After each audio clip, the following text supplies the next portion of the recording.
महाराष्ट्र में विधानसभा चुनाव का प्रचार प्रसार खत्म हो गया है।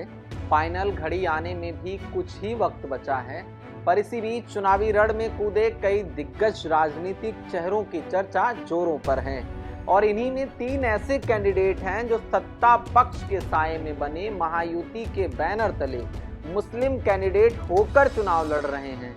वो महायुति जिसे बीजेपी का भरपूर समर्थन हासिल है, ऐसे में इन तीनों मुस्लिम कैंडिडेट की इस बार की राजनीतिक कहानी बेहद दिलचस्प है।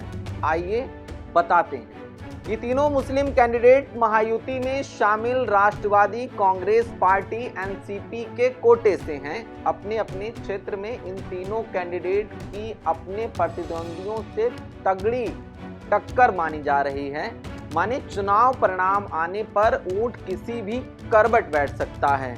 एनसीपी के नेता अजित पवार ने मुंबई की मानखुर्द शिवाजी नगर सीट से अपने सीनियर लीडर और पूर्व मंत्री नवाब मलिक को टिकट दिया है। इतना ही नहीं, अणुशक्ति नगर सीट से नवाब मलिक की ही बेटी सना मलिक को और बांद्रा पूर्व की सीट से दिवंगत बाबा सिद्दीकी के बेटे जीशान सिद्दीकी को कैंडिडेट बनाया गया है। यहाँ पर आपको ये बताना बहुत ज़रूरी है कि इन तीनों टिकट के लिए अजित पवार को कड़ी आलोचना का सामना करना पड़ा है और अजित पवार से ज़्यादा महायुति में शामिल देश की सबसे बड़ी पॉलिटिकल पार्टी बीजेपी की तो उससे ज़्यादा फजीहत हुई है। सबसे ज़्यादा विवाद तब खड़ा हुआ था जब अजित पवार ने नवाब मलिक को टिकट दिया था, क्योंकि कुछ लोगों का कथित तौर पर ऐसा मानना है कि नवाब मलिक के तार अंडरवर्ल्ड डॉन दाऊद इब्राहिम से जुड़े हैं। ऐसे में सवाल ये उठे कि राष्ट्रवाद की भावना से ओतप्रोत दक्षिणपंथी विचारधारा से लबालब बीजेपी एक ऐसी पार्टी का महायुति में रहकर साथ कैसे कर सकती है जिसने नवाब मलिक को टिकट दिया है। खैर, जिसके बाद राजनीतिक जानकारों ने माना कि राजनीति में सब पॉसिबल है। बात अब इन कैंडिडेट की विस्तार से करते हैं। शुरुआत नवाब मलिक से करते हैं। नवाब मलिक 1996, 1999 और 2004 में नेहरू नगर और 2009 और 2019 में अणुशक्ति नगर से विधायक रह चुके हैं।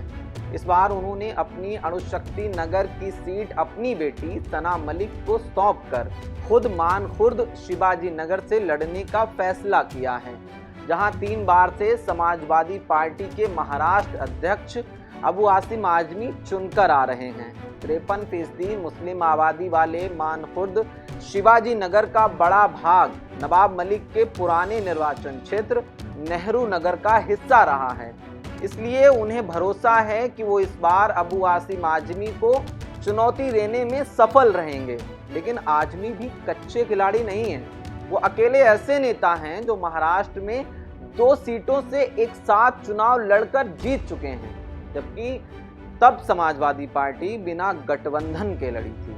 इस बार तो वो कांग्रेस, शरद पवार वाली एनसीपी और उद्धव ठाकरे वाली शिवसेना के अलायंस का हिस्सा बनकर लड़ रही है। इसलिए अबू आसिम आजमी को चुनौती दे पाना नवाब मलिक के लिए आसान नहीं है। दूसरी ओर अणुशक्ति नगर सीट से नवाब मलिक की बेटी सना मलिक की स्थिति उनकी अपेक्षा ज़्यादा मजबूत है। सना के पास अपने पिता की तरफ से तैयार की गई ज़मीन तो है ही, इसके अलावा वो खुद भी पिछले कुछ सालों से अणुशक्ति नगर के लोगों के बीच काम करती आ रही हैं। अजित पवार की एनसीपी के सहयोगी दल बीजेपी की ओर से भी सना की उम्मीदवारी को लेकर कोई विरोध नहीं जताया गया है। सना मलिक के खिलाफ बॉलीवुड हीरोइन रही स्वरा भास्कर के पति फहद अहमद चुनाव लड़ रहे हैं। फहद पहले समाजवादी पार्टी से चुनाव लड़ने वाले थे, फिर अचानक वो शरद चंद्र पवार की एनसीपी का टिकट लेकर सना को चुनौती देने चुनावी रण में उतर पड़े। समाजवादी पार्टी के भी महाविकास अघाड़ी का हिस्सा होने के बावजूद ऐसा किस रणनीति के तहत किया गया, ये अभी तक स्पष्ट नहीं हो सका है। सिर्फ 23% मुस्लिम आबादी वाले अणुशक्ति नगर क्षेत्र में शिवसेना के वोट भी अच्छे खासे हैं। 2014 में यहाँ से शिवसेना का ही विधायक चुना गया था। इस बार शिवसेना में विभाजन के कारण वो वोट किसके साथ जाएगा, अनुमान लगाना अभी मुश्किल है।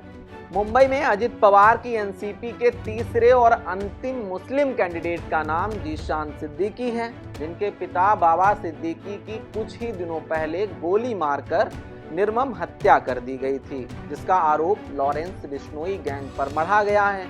बाबा सिद्दीकी 3 बार बांद्रा पश्चिम सीट से विधायक चुने गए थे, लेकिन 2014 में मुंबई बीजेपी अध्यक्ष आशीष शेलार से चुनाव हारने के बाद 2019 में उन्होंने अपने बेटे जीशान सिद्दीकी को लगभग 33% मुस्लिम आबादी वाली बांद्रा पूर्व सीट से कांग्रेस के टिकट पर चुनाव लड़वाया और जीशान शिवसेना कैंडिडेट विश्वनाथ महाडेश्वर को करीब 6000 वोटों से हराने में सफल रहे।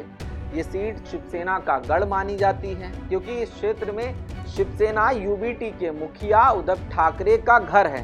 कहा जा रहा है कि इस बार जीशान सिद्दीकी के सिर से पिता का साया उठ जाने की वजह से वोटरों की सहानुभूति उनके साथ रहेगी, लेकिन शिवसेना यूबीटी ने उनके खिलाफ ठाकरे परिवार के युवा रिश्तेदार वरुण सरदेसाई को उतारकर कड़े मुकाबले के संकेत दे दिए हैं। दूसरी ओर कभी शिवसेना के टिकट पर इसी क्षेत्र से एक उपचुनाव में पूर्व मुख्यमंत्री नारायण को हरा चुकी तृप्ति सावंत को इस बार राज ठाकरे ने अपनी पार्टी महाराष्ट्र नवनिर्माण सेना का टिकट दे दिया है। इस त्रिकोणीय मुकाबले में लॉटरी किसी की भी लग सकती है। फिलहाल अभी के लिए इतना ही। मेरा नाम खुशनूर है और आप पंजाब केसरी टीवी देख रहे हैं। बहुत बहुत शुक्रिया आपका। नमस्कार। हमसे जुड़े रहने के लिए हमारे YouTube चैनल को सब्सक्राइब करें और नई वीडियो की नोटिफिकेशन के लिए बेल आइकॉन को दबाएं।